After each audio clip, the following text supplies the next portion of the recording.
Bizda navbatdagi savol 190-masala.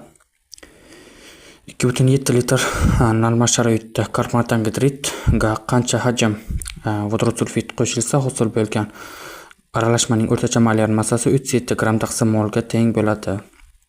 Tushunarli. Hop. Bizga karbonat angidrid va vodorod sulfit bor.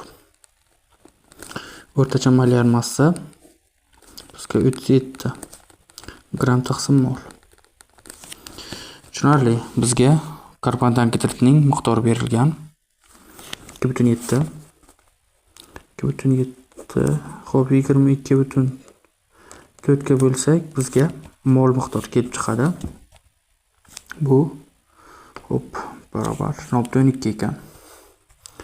0,12. Tushunarli. Biz mana bu formuladan foydalanamiz, ya'ni jami o'rtacha molyar massasini topishimiz uchun, ya'ni gazlar aralashmani jami massani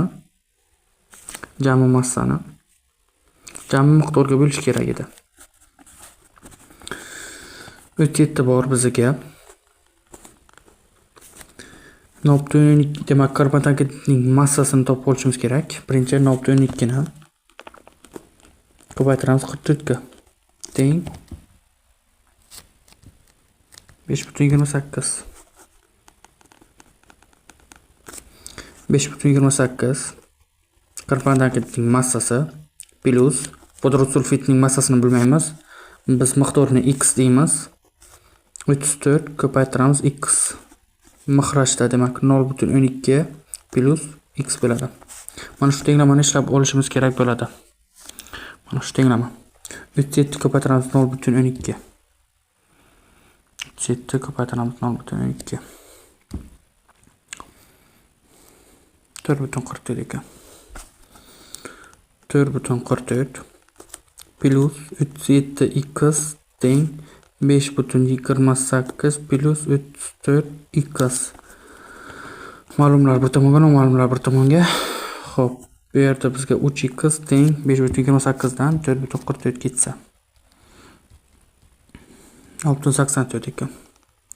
6,84 x ni topsak bu yerda teng 3,28 ekan.